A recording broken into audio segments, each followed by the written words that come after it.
Amados, graça e paz. É apenas uma leitura introdutória aqui, que a gente vai tratar de algumas coisas aqui. Salmo 136, eu vou ler aqui na Bíblia a mensagem, tá? Tradução de Eugene H. Peterson. Diz assim: agradeçam ao Eterno, ele merece sua gratidão. Seu amor jamais acaba. Agradeçam ao Deus de todos os deuses. Seu amor jamais acaba. Agradeçam ao Senhor de todos os senhores. Seu amor jamais acaba. Deixa eu falar uma coisa. No último vídeo que eu coloquei, eu me comprometi em colocar algumas coisas aqui acerca do ministro de louvor para a igreja. No penúltimo vídeo eu coloquei alguma coisa sobre diferença, né? Aliás, foi no mesmo vídeo. Eu coloquei a diferença de louvor e adoração e disse que ia tratar algumas coisas com relação ao assunto do ministro de louvor. Então hoje nós vamos fazer isso aqui, porque quando a gente promete, a gente cumpre, certo? Vamos lá. Essa palavra aqui é para você que está começando nessa área de ministração do louvor. De repente, você que é back vocal da sua igreja ou não, e de repente o seu líder de música, ou o seu pastor, sei lá, alguém chamou você e falou: a partir de tal dia você vai começar a ministrar o louvor na igreja. E de repente você ficou nervosa, né? Deu aquele frio na barriga.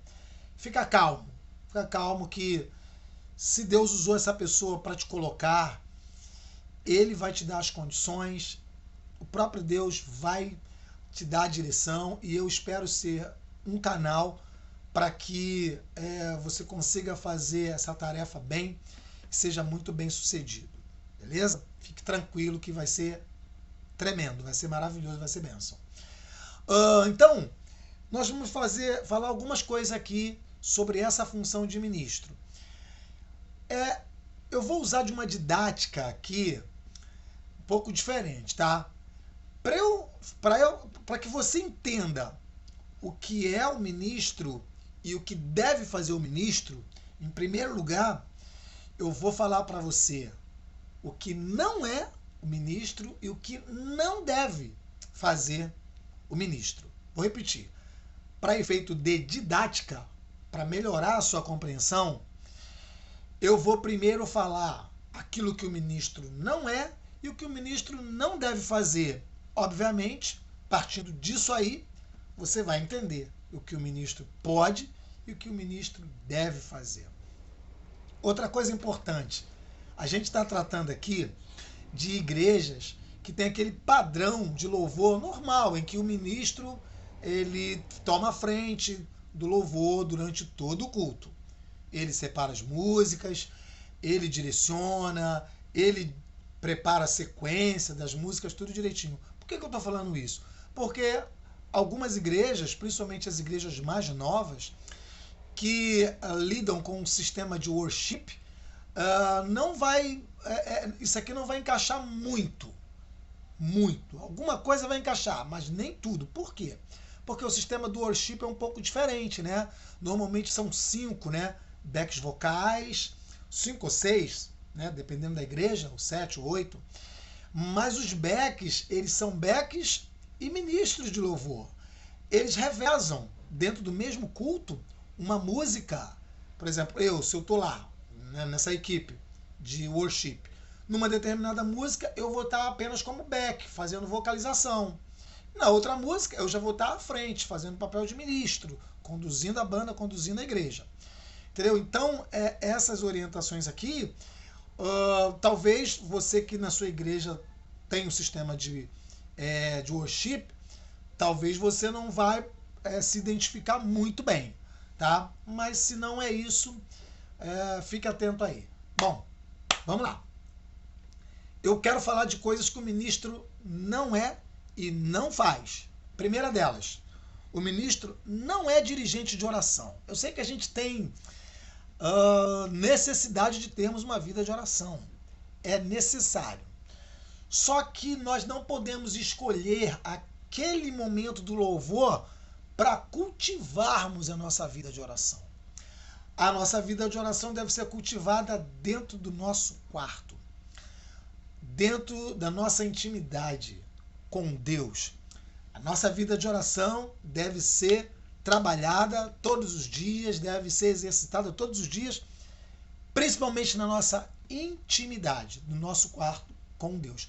Não ali, na hora da celebração, na hora do louvor, na hora da igreja reunida. E a gente já vai ver muita gente boa trocando isso.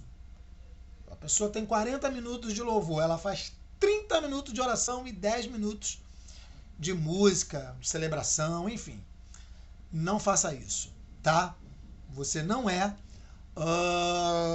dirigente de oração. Segundo, você não é o pregador da noite. Eu sei que nós devemos conhecer a palavra, estudar a palavra, se dedicar à palavra. E é muito bom e é necessário. Só que ali, na hora da ministração do louvor, não é hora de você pregar. Não é hora de você tomar o lugar do pregador da noite. Então, eu quero deixar isso bem claro aqui. É necessário conhecer a palavra. É necessário estudar a palavra. Eu, particularmente, gosto muito de estudar a palavra. Deus me dá ideias, Deus me dá textos para eu correr atrás, para eu estudar, para eu pesquisar. E eu tenho que pesquisar, ler livros. Agora mesmo estava aqui, com um livraço maravilhoso, né, um comentário bíblico do MacArthur. É maravilhoso. Eu gosto muito. No entanto, a hora de nós ministrarmos o louvor não é a hora da gente pregar. Deixa isso com o pregador que virá depois, com a pessoa que o pastor combinou de trazer a mensagem da noite. Ok? Legal. Terceiro, o ministro não é o evangelista. Nós devemos evangelizar, nós devemos cumprir o ID de Jesus, que é ide, fazer discípulos de todas as nações, ensinando-os a guardar aquilo que eu tenho falado, disse Jesus. No entanto, ali, no momento do louvor, não é o momento de você dar uma de evangelista. O que acontece? Às vezes, nós estamos ministrando louvor e reparamos que tem muita gente nova na igreja, muito visitante, pessoa que você de repente viu na rua fazendo besteira e tal, e você sabe que aquela pessoa precisa ouvir a palavra de Deus. E aí você quer pregar para aquela pessoa, quer evangelizar aquela pessoa justamente naquele horário. Não é. Aquele horário é de você ser um instrumento de Deus para que a igreja adore ao Senhor, para que a igreja louve, para que aquelas pessoas que estão reunidas ali consigam engrandecer o nome de Jesus. Ok? Quarta coisa, o ministro de louvor não é o testemunho da noite. Eu tenho que falar isso porque muitas das vezes as pessoas chegam na igreja e tiveram uma vida muito ruim, fizeram muitas coisas erradas, enfim, e Deus salvou, Deus transformou, Deus fez grandes coisas na vida deles, e glória a Deus por isso. Mas só que essa pessoa, ela tem aquela vontade, né, de falar, de mostrar aquilo que Deus fez, sabe? De glorificar a Deus, de mostrar aquilo que Deus fez. E é necessário fazer isso, mas não naquele momento. Aquele momento ali não é o momento disso. Eu sei que você vai ter um tempo preparado por Deus, um tempo em que o seu líder, seu pastor, vai te dar para que você possa fazer isso. E aí você vai ser bem sucedido. A igreja vai ser edificada, as pessoas vão crescer, as pessoas vão receber de Deus através do teu testemunho, que é importantíssimo. Mas ali, quando você está na ministração do louvor, não é hora disso. Ok? Então, você não é dirigente de oração, não é o pregador da noite, não é o evangelista, não é o testemunho da noite. E o quinto, você não é o comandante daquela equipe que tem ali. Eu falo isso porque o líder de louvor, normalmente ele é a pessoa que Deus usa ali para liderar aquele momento de louvor na igreja. E é importante que o ministro de louvor entenda essa autoridade. Realmente Deus lhe dá essa autoridade e ali ele vai ter pastores lá embaixo, diáconos, pessoas que são líderes da igreja, vai estar ali obedecendo a autoridade que Deus dá para o ministro naquele momento da ministração do louvor. Só que essa autoridade não é absoluta. Essa autoridade, ela não dá ao ministro de louvor a prerrogativa de, por exemplo, ofender a igreja, de, por exemplo, bater de frente com a sua liderança naquele momento que ele está ministrando louvor. Não lhe dá o direito de ser um líder absoluto ali na banda, que todo mundo tem que fazer aquilo que ele quer daquele jeito ali, sem dar a menor chance de para ninguém. Essa liderança é uma liderança que tem que ser exercida em amor e em sabedoria. É uma liderança que tem que ser exercida, acima de tudo, com muita sensibilidade espiritual. Por quê? Porque muitas das vezes você está ali no louvor e Deus pode usar um instrumentista que está atrás de você, de repente um tecladista ou um violonista, para colocar, para trazer uma nova canção, para trazer um ambiente novo, para mudar o ambiente que está sendo trabalhado ali. Deus usa os músicos, os instrumentistas, para isso, para trazer para aquele momento ali o ambiente que Deus quer para aquela reunião. Deus usa os instrumentistas, backs vocais, enfim, toda a estrutura que existe para trazer o ambiente que ele quer trabalhar naquela noite.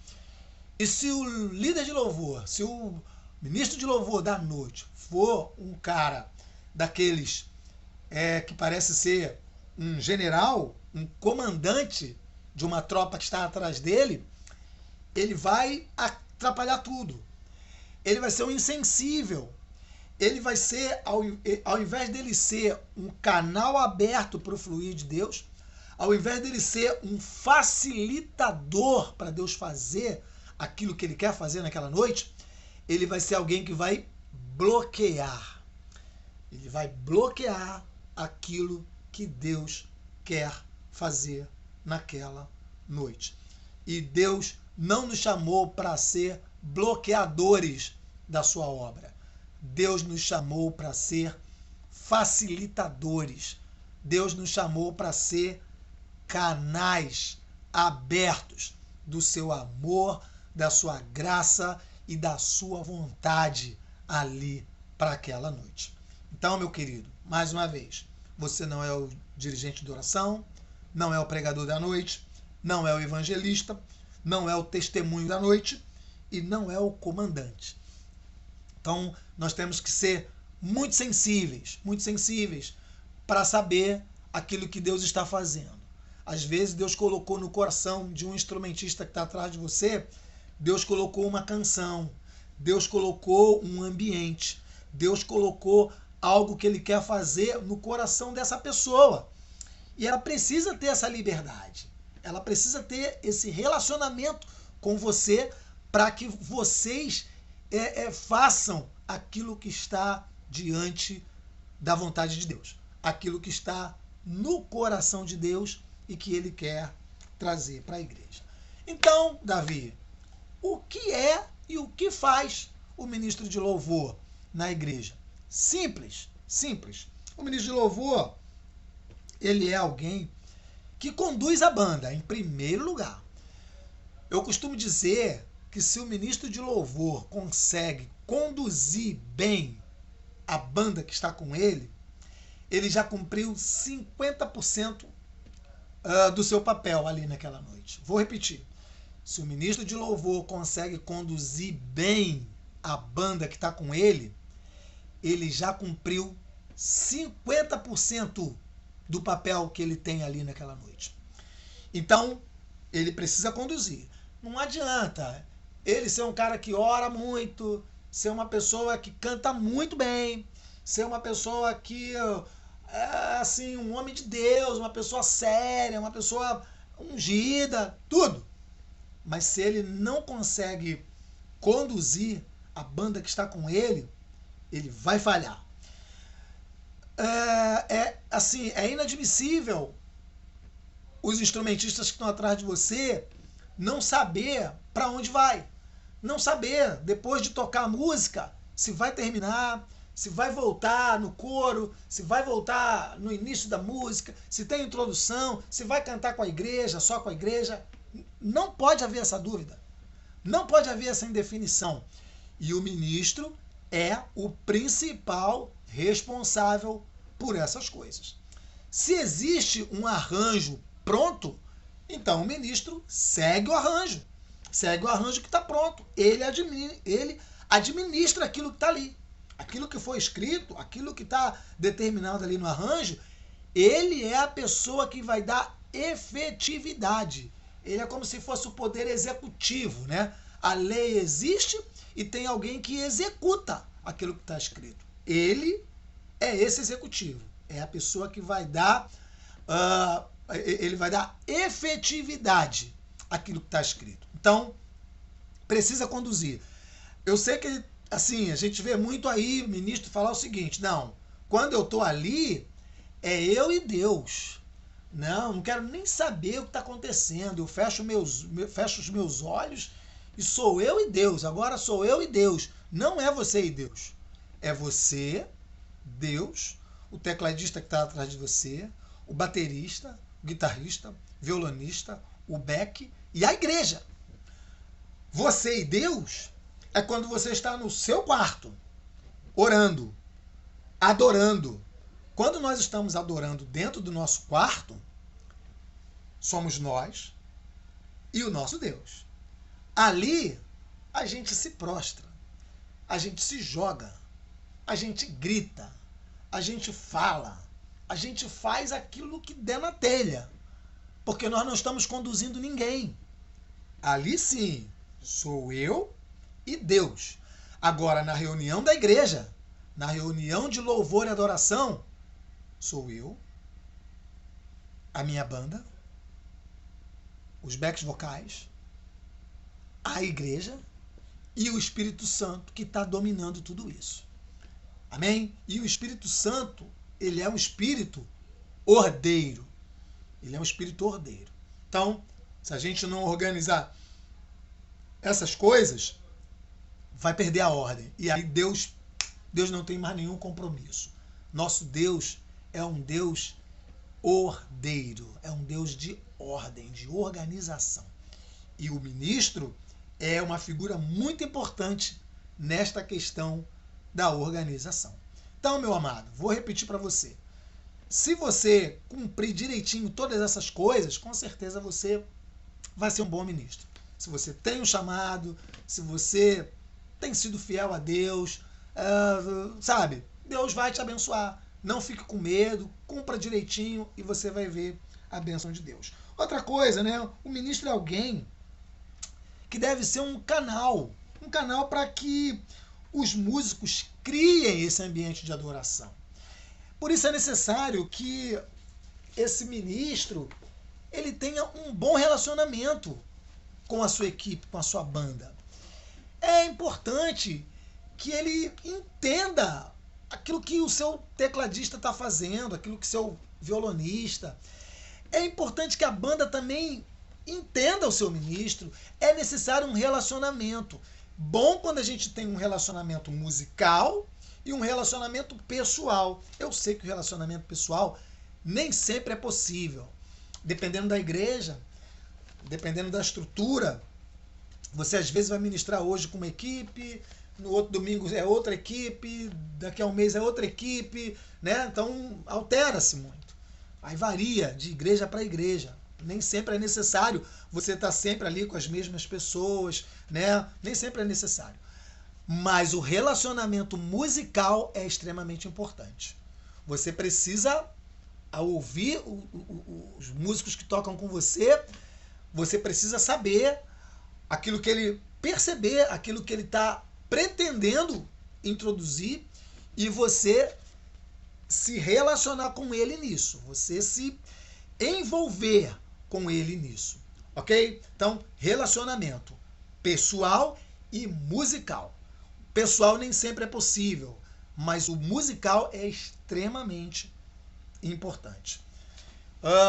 Eu sei que às vezes a gente no culto, a gente vai para um culto, ministra louvor e parece que nada aconteceu. E a gente atribui isso a pecado. Deve ter gente em pecado, deve ter gente fazendo coisa errada e tal, e atribui a tanta coisa. E muitas das vezes não é. Muitas das vezes é simplesmente a falta de relacionamento musical. Tá cada um indo para um lado. Às vezes alguém está tocando ali, mas não ouviu a música. Caiu de paraquedas, o ministro caiu de paraquedas. Então, é necessário esse relacionamento, é necessário esse entendimento. Isso traz leveza, né? É legal que o ministro, quando ele se relaciona, ele não é aquele cara pesado, né? Aquele cara que traz aquele clima pesado, hostil, aquela coisa assim, amarrada. Não, traz leveza. Quando você domina aquilo que você está fazendo, isso traz leveza, isso traz tranquilidade e isso influencia a igreja. Isso traz para a igreja confiança, isso traz para a igreja a percepção de que aquela pessoa que está ali em cima, ele sabe o que está fazendo e ele não está desesperado. Sabe que aquela pessoa que está ali em cima está na direção de Deus. A igreja percebe isso, entendeu? Então, eu espero que você tenha recebido essa palavra. Eu espero que Deus te abençoe muito. Eu espero que você não fique mais com medo de assumir aquilo que Deus te chamou para fazer e que esse estudo, essa breve palavra aqui, tenha sido útil para você. Depois você coloca aí os comentários, se foi bom, se você gostou, se não gostou. Mesmo que você, Davi, eu discordo disso. Eu tenho uma experiência assim. Coloca aí pra gente nos comentários. A gente de repente vai estar se relacionando nisso, né? A gente vai estar fazendo um bate-papo, a gente vai estar fazendo um ping-pong aí. E isso é muito bom pra gente, né? Isso nos acrescenta, isso nos traz crescimento, beleza? Então eu espero que você tenha sido muito abençoado, eu espero que você assuma isso que Deus te deu para fazer e você tenha certeza, Deus é contigo, você tenha certeza que Ele vai te dar vitória, você tenha certeza que antes de ser a sua intenção fazer um louvor bem feito na casa de Deus, fazer com que Deus seja engrandecido, antes de ser a sua intenção, é a intenção de Deus. É a intenção de Deus. Antes de você ter essa intenção, Deus já tinha. E Ele trouxe essa intenção para o teu coração. Então, Ele é contigo. Ele é contigo. Fica firme, não vacile, seja uma pessoa cuidadosa, seja uma pessoa atenta, seja uma pessoa diligente naquilo que você vai fazer, porque Deus é um Deus que é galardoador daqueles que o buscam, porque o nosso Deus é um Deus de ordem, é um Deus que quer ver a sua obra sendo feita de maneira legal, bem feita, organizada, e com certeza Ele vai dar o crescimento. Com certeza os frutos vão aparecer. Com certeza Ele vai fazer prosperar. Então, que Deus abençoe grandemente sua vida, seu ministério, e Deus te faça muito feliz nessa nova jornada. E se você já é antigo na jornada, que Deus continue te abençoando e te ajudando. Deus te abençoe grandemente. Amém.